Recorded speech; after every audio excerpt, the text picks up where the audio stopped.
Hey, yo, what up? Welcome back, everybody. It's not a podcast. It's just my thoughts with Rob Markman. Shout out to everybody for joining us. Like, subscribe, comment, do all of that. Also, if you look at the bottom of your screen, there's a join button. I, made up some membership tiers. There's a community tier for $2.99. There's a monthly music club for $9.99, where every month we're going to listen to an album almost like a book club, and then we're going to live stream together, members only, at the end of the month, discuss the album. We also have a Discord where, every day we'll just kind of discuss the album and just discuss general things, building a community for real. I already got a couple of members right now. We're talking about maybe Joey Badass 2000 album is something that's been discussed for the album club. Maybe Drake's Nothing Was the Same and revisiting that. That might be interesting after the Drake Kendrick battle. So, join for real. You know what I'm saying? We're going to have a good time, man. And that's that. But, right now, look, we got to talk about Vultures 2. Vultures 2 dropped. They said that it was going to drop on August 2nd. We all knew Kanye wasn't going to drop with the rest of the drops on DSPs, which is all good. It's par for the course at this time. It's how we expected. This is a Kanye album. But, I woke up this morning, the album was out. So, obviously, the follow-up to Vultures 1 with Ye and Ty Dolla. I want to be clear, there's a group album. And the first Vultures debuted at number 1, had the number 1 single with Carnival, wildly successful, released independent of any major label, which was a first for Ye, and really showed where he was at in his career, the power of his fan base, that he could still have that type of success without a major label. And, obviously he's a brand within himself, so it all makes sense. This video isn't to judge. It's more so first thoughts. I can't really judge this album off of the first listen. I'll be honest where I am with Ye right now. And it's a lot of ways it's similar to Eminem. You almost got to weigh Kanye albums against other Kanye albums. Like, you almost can't compare it to anything else that's out. Like I was saying, the Death of Slim Shady M kind of exists in its own world. Yes, it's hip hop, but it's almost like its own genre of music. There's nothing that sounds like it. Kanye's similar in that vein. I think Kanye's music more blends into hip hop because a lot of the features that he uses, the production collaborations. So there's a lot of sounds, there's a lot of different things coming from different areas. So it's not like Ye totally exists in this vacuum, but he does kind of exist in his own space. It's almost like Ye is becoming his own genre, so to speak. But the album opens up. I'll just say this. I'll give the top line first, so just my first impressions, and I want to know y'all first impressions. I thought it was cool. It was some stuff on here that I really, really liked. There was some stuff that I was like, oh, this is dope. Like a lot of hints of vintage Ye. I remember listening to Vultures 1, and it was cool, but I never went back to listen to it. It's not like an album that stayed in rotation for me. And I remember Vultures 1, one of the things that got me, at least, is it dropped on the same day as the anniversary of the College Dropout, or within that same week. I don't know if it was the same. I forget if it was the same day, but it was like around that same time of the anniversary of the College Dropout. I think it was the same day. And so I started off that morning listening to the College Dropout first. And then I went into Vultures 1. And College Dropout reminded me everything that I loved about Ye. And then Vultures 1 kind of reminded me of the departure, but the growth, but also the lack of growth. Like, a lot of the, Ye has these really funny, like, immature jokes that were like really cool for College Dropout. But we get to Vultures 1, there's some of those same jokes.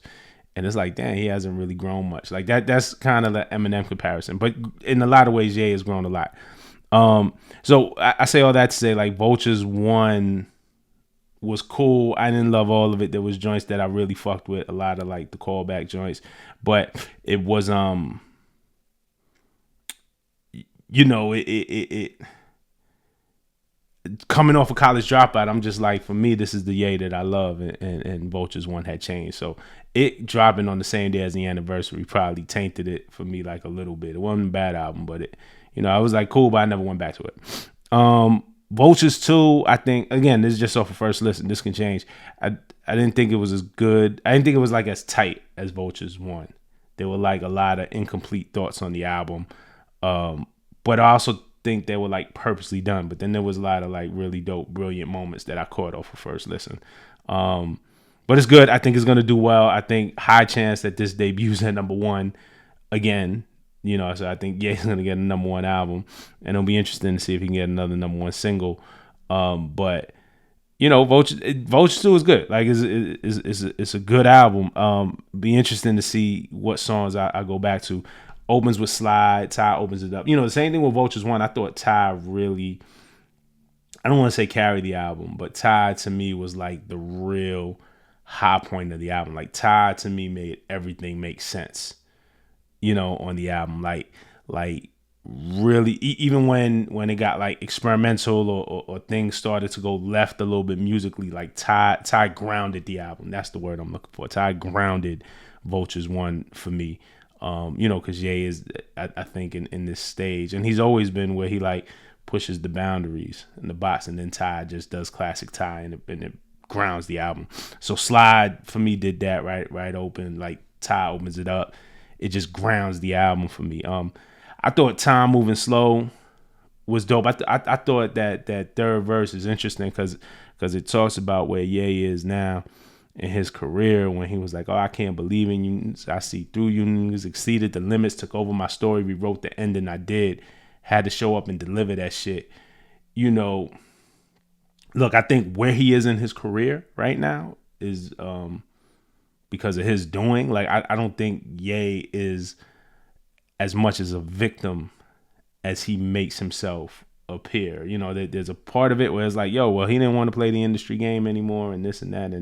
And I get that, but he also, he gave a lot of people his ass to kiss. He burned a lot of bridges along the way. Some may say unnecessarily. Outside of the things that he, look, man, the whole beef with Jews and all of that. Like, there's a lot of controversies that he created himself. You know what I'm saying? Regardless of all that, that's where he is in a lot of ways within this industry. He is positioned, or he's positioned himself on the outside looking in, but he's this figure now that like you can't ignore, you can't stop him, you can't cancel him. You know what I'm saying? Like you're just not gonna get rid of a Kanye West. And I think that's the interesting part. Exceeded the limits, took over my story, rewrote the ending I did, had to show up and deliver that shit. At the end of the day, you can say what you want, man. He dropped Vultures, got a number one album, man. Still selling tons of merch, still has tons of fans, still goes to arenas and doesn't even do shows anymore, has listening parties. It's interesting. My son is really in the Ye right now, like with the merch. He just had a pair of Yeezy Pods that his friend bought him. Like, so there's this whole base and even the younger generation who really are in tune to what he's saying. So, so I thought that third verse on Time Moving Slow, I thought that was dope because it really at least opened up into where his mindset is now. And then even when he goes down the verse and he says, man, we finna get it this time. We gonna get bigger this time, feeling like Jig in his prime. Jig, Jigga, Jay-Z. So, even where their relationship is rocky now, I'm assuming, based off of the last stuff we heard. We haven't seen Jay and Kanye together in quite a minute. And feeling like Jig in his prime, it's still him giving a hat tip to Jay-Z, and again, just into his psyche where he's at. Like, he feeling like he running the game, and we do talk about, we've had this conversation about the big three, right? But yes, Drake, Cole, Kendrick, maybe pre this battle, but Eminem sells a shit ton of records. I don't think is in that conversation of current, but but Kanye still comes and has number one albums and steals moments. Like these guys are not done in their career for him. So for him to say, yo, feeling like Jig in his prime, like I get why he would say that, and we'll see. Field Trip was cool. There was nothing on here that I really like hated, or was just it was all cool to me. Like, Field Trip was cool. I really liked Slide. I really liked Time Moving Slow. Field Trip was cool. I thought Kodak Black stole the show on Field Trip.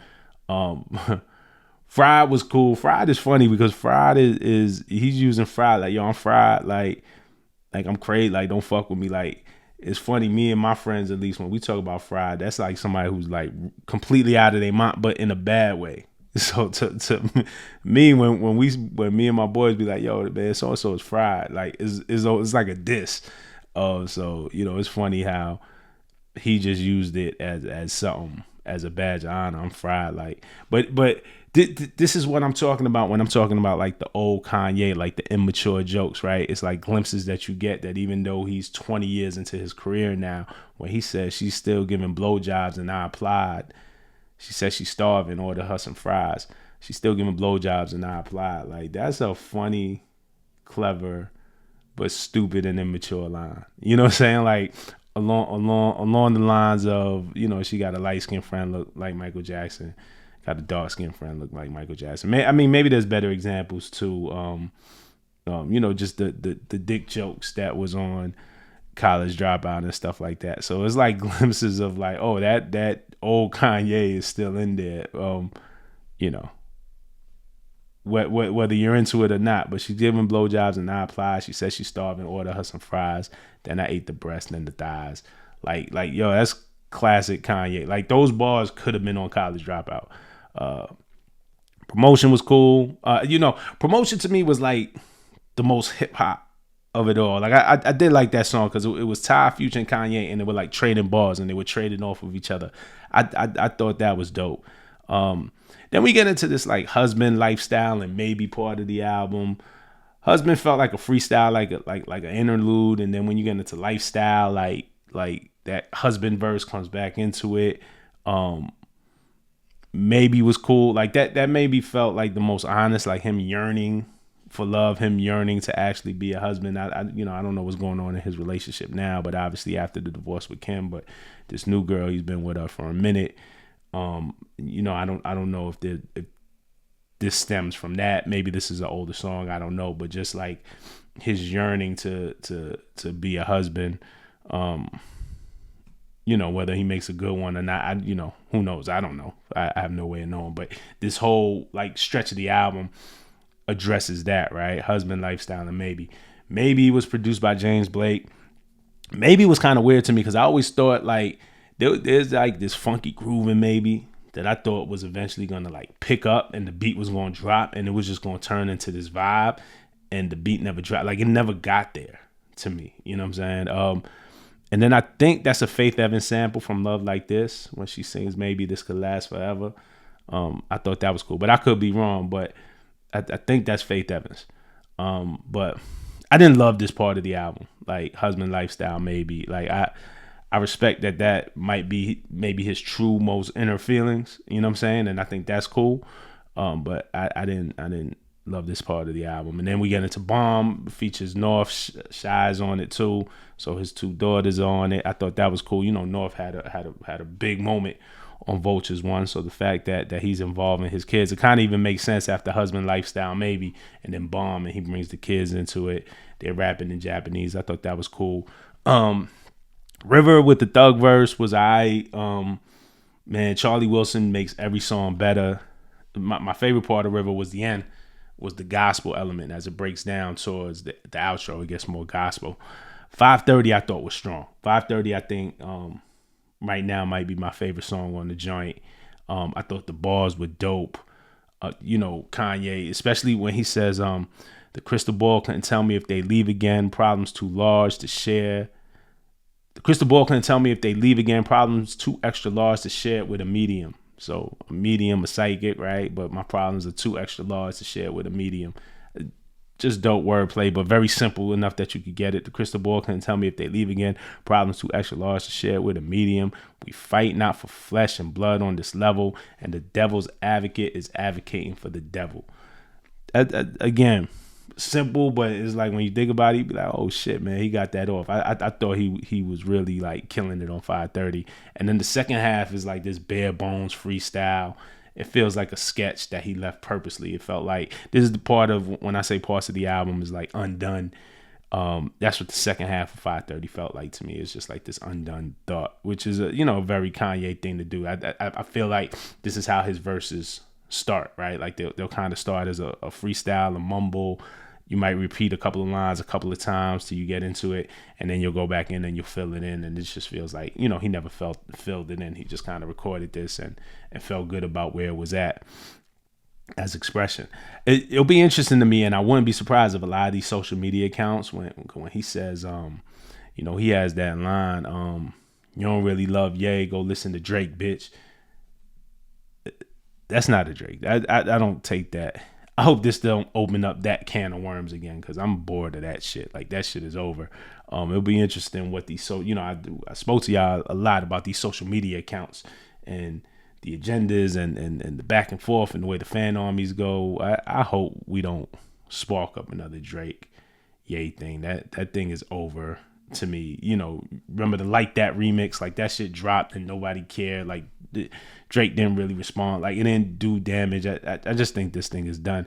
Really what it reminded me of, and I just didn't think it was a diss. I didn't even think Kanye necessarily meant it as a diss. Now, he could have chose not to say Drake's name, but it's wrapped up in the whole, you don't love Ye, you love Moneybag Yo. And he signed away when bad for what they mad for. You a fake bitch. Don't listen to me. Go listen to Drake, bitch. Listen to Lil Baby. Go listen to Future, bitch. So it's not as kind of clever, but he's mentioning other lyricists, right? Other artists. Kind of reminds me of that Tony Ayo joint, I Know You Don't Love Me, with 50 on the hook. I know you don't love me. You ain't the same when Jay-Z's around. I know you don't love me. You scream and holler when Eminem's in town. I think it's just that. I think it's more about her. Like, yo, you don't really fuck with me. You don't really fuck with Ye. You kind of a groupie. You'll go wherever you think is hot at the time. So again, I don't think it'll be a diss. It'll be funny though. If this kind of blows up on social media out of proportion. Remember where we had this conversation first. But this doesn't feel like it's worth anybody's time. It doesn't feel like that's what he's saying to me. Dead. I thought Dead was a strong track. I thought Dirt really killed it. Dirt and Future really stole the show on Dead. Forever Rolling. It was all right. I actually love the drums on that record. Sky City was a dope joint. Sky City is another one of my favorites. And that song had been around for a while, right? Like, I think that might have been a holdover from when he was going to drop the Yandhi album. But the concept is like Pac's Doug Mansion, right? It's even acoustic, like Pac's Doug Mansion. It's imagining this place in heaven where you're close to God and all like the legends who have passed away, like B.I.G.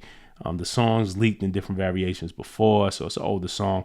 Saha had a really dope verse on this, like super dope wordplay. Saha, just lyricist wise, is one of the illest. He said, imagine you could visit your ancestors and all the people that we lost and you can dance with them. We'd probably be more united than Manchester because my people still dying over hand gestures.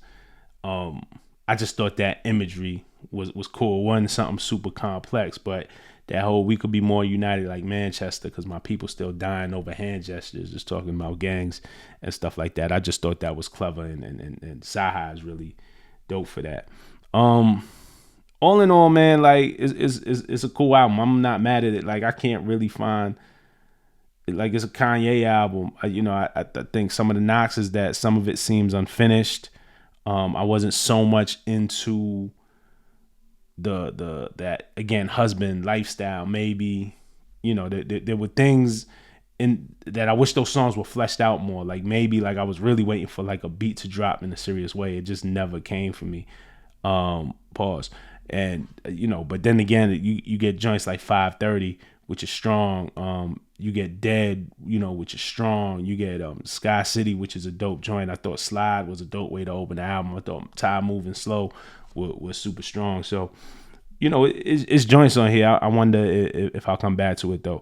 But those are just like my initial thoughts. That's the name of the show, just my thoughts. But I want to know what y'all think. Like, subscribe, drop some comments. All right. Peace.